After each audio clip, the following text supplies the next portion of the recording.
जय शिव गोरक्ष। महाराज गोपीचंद राजा से साधु कैसे बने, इस कहानी में यही दर्शाया गया है। प्यारे श्रोताओं, जिस समय महाराज गोपीचंद अपनी गद्दी पर विराजमान थे, एक दिन गोपीचंद की माता मैनावती ने छत के ऊपर खड़ी होकर देखा कि उसका पुत्र गोपीचंद बहुत ही सुंदर स्वर्ण के समान शरीर धारण किए हुए है। वह सोचने लगी, जब इसके पिता ही मृत्यु को प्राप्त हो गए तो यह भी एक दिन मृत्यु को प्राप्त हो जाएगा। उसे बड़ा दुख हुआ और वह उसकी आंखों से आंसू टपक पड़े। नीचे गोपीचंद स्नान कर रहा था, उसके ऊपर आंसू पड़ते ही वह ऊपर को लखाया। उसे आसमान में न कोई बादल दिखाई दिया न कहीं घटा। तो उसने सोचा कि आंसू हो सकते हैं मेरी माँ की आंखों से निकले हों। वह भी दुखी हुआ। स्नान करने के बाद उसने अपनी माता से कहा कि ये माता, आप दुखी क्यों हैं, आपको किस चीज़ की चिंता है। वह बोली, बेटे, तुम्हारे पिता भी एक सम्राट थे और आज तुम भी एक सम्राट हो, लेकिन परमात्मा के यहाँ न कोई सम्राट होता और न कोई फकीर होता। एक न एक दिन मृत्यु सबको घेर लेती है। बेटे, मेरी इच्छा है कि तुम साधना करो और अमर हो जाओ।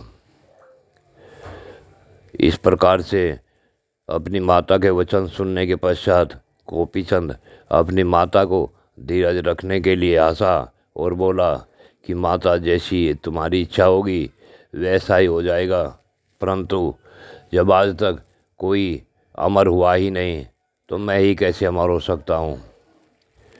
यह सुनने के बाद उसकी माता बोली कि पुत्र, संसार में अमरता भक्ति से प्राप्त होती है और भक्ति गुरु के बिना प्राप्त नहीं होती।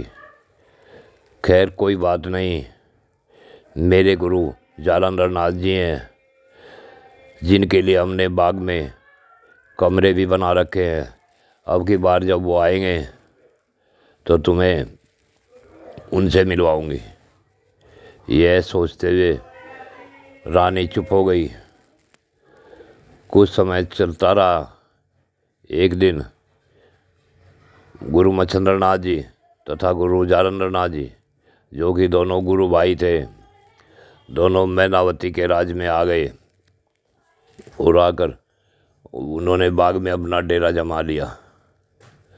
बाग का माली माता मैनावती के पास आया और बोला कि माता जी, बाग में आपके गुरु अपने एक और गुरु भाई के साथ पधारे हुए हैं। माता इतना सुनकर बड़ी प्रसन्न हुई। उसके पश्चात अब माता जी शाम के समय जब गुरु ने पूजा संध्या कर ली, उसके पश्चात मैनावती अपने गुरु के दर्शन करने गई।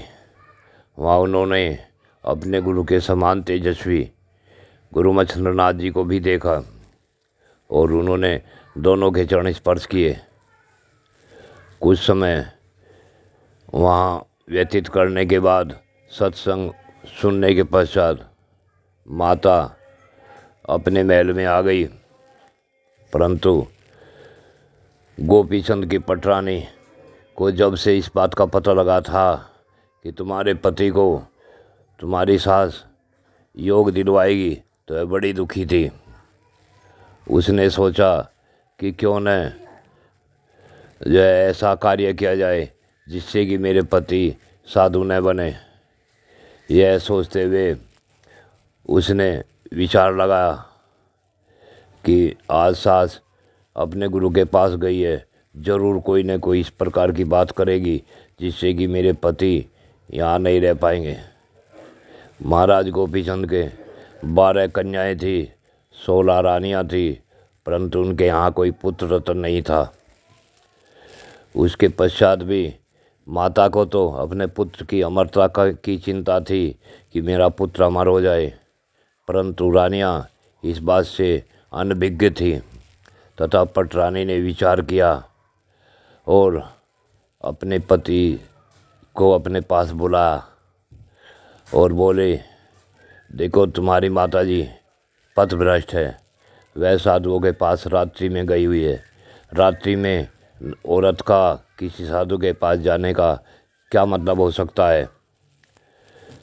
यह सुनने के पश्चात गोपीचंद कहने लगा कि दुष्टा, तू मेरी माता को कलंकित करना चाहती है। मेरी माता गलत नहीं है, वह उसके गुरु हैं, वह अपने गुरु की शरण में गई हुई है। परंतु इस बात से रानी भड़क गई और बोली कि तुम अपनी माता पर आँख मीच कर विश्वास कर रहे हो। देखना, एक दिन तुम्हारी माताजी इस राज को कलंकित कर देगी। अब राजा गोपीचंद के मन में इस प्रकार की भ्रांति घुसी तो उसने सोचा कि देखूं क्या हो रहा है, और वह अपना घोड़ा लेकर जैसे ही बाग की तरफ को चला तो उसे माताजी आती हुई दिखाई दी। वह भी वापिस आ गया। उस रात्रि तो वह सो नहीं पाया।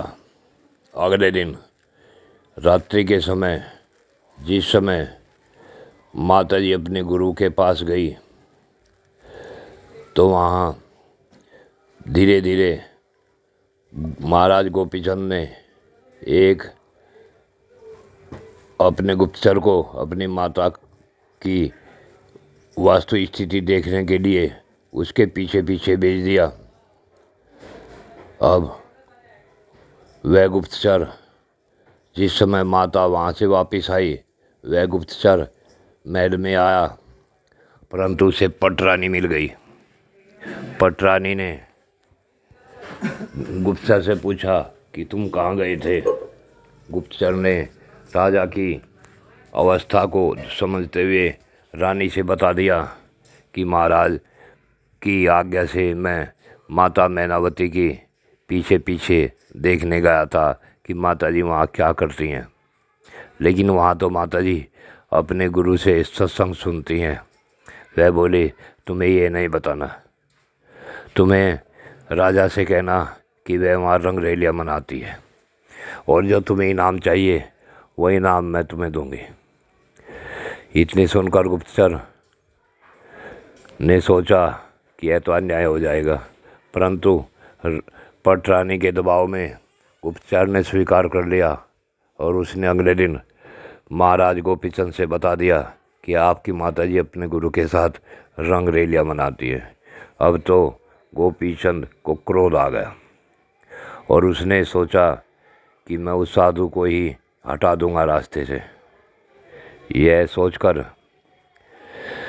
अगले दिन जिस समय माताजी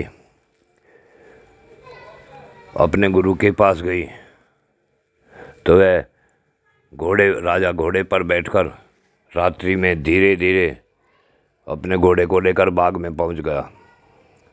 वहाँ से माताजी अपने गुरु को प्रणाम कर वापिस आ गई और गुरुजी अपनी आंखें बंद कर अपनी भक्ति में लीन हो गए। समय देखकर गोपीचंद ने